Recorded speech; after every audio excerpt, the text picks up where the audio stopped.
I want to know about your marriage and what, before you jumped on, Chris and I were talking about just life lessons, what makes it work. You married somebody that's in your field, in your line of work. I'll be really candid. That's frowned upon in my world and probably, I don't know, your world too. But I sure is. I used to be so worried about it in my 20s. And I dated athletes. I totally did because where are you going to meet people? What I was else on are you the gonna road do? for 5 to 6 days a 100%. week. And a normal Joe Schmo isn't going to understand my life going out here, going to bars. And I would keep it really on the DL about who I dated and whatever. They were interested in the same thing. And then obviously I ended up marrying somebody in my line of work, not a sport I covered at the time, but you did. And how was that? And maybe fun stories from meeting John.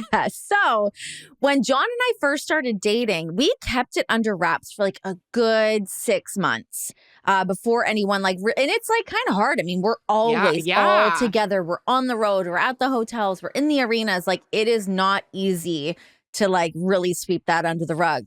Did you have an oh shit moment where somebody caught you and you had to play it off? Because I definitely did in a hotel lobby or something like that. Yeah, yes. I've had, there's two that come to mind. There's one, there's always the TV hotel that yes. Most people stay in, but a lot of times wrestlers will stay in they book their own hotels, they don't book their own flights, but they will often book their own hotels. So I went and stayed at the hotel John was at, and one of the other wrestlers pulled up. He's in his rental car, and he's like, "What are you doing here?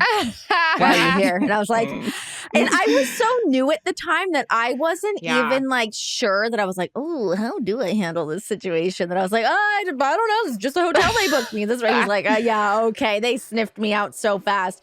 But I also remember another time.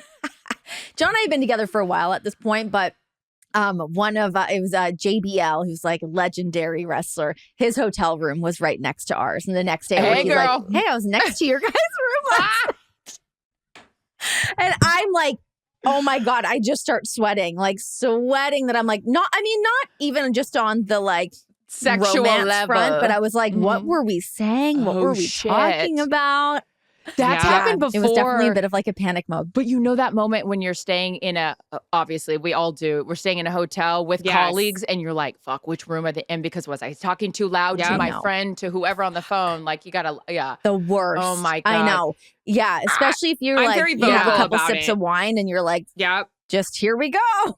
Taking a deep dive. I literally will tell someone the next day and not give a shit. I'd be like, okay, I heard and gross or weird. I don't care. It's just because they'll call my ass out because obviously this voice travels. But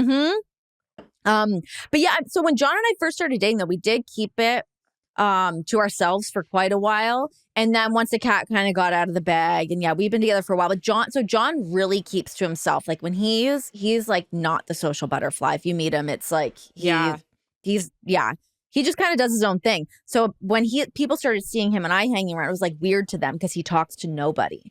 But him and I were always just buddies. So people were like, something's going on here. And I was like, what do you mean? What are you talking about? Oh, he doesn't talk to anybody, kind of except for me. People figured out probably quicker than we thought that they did.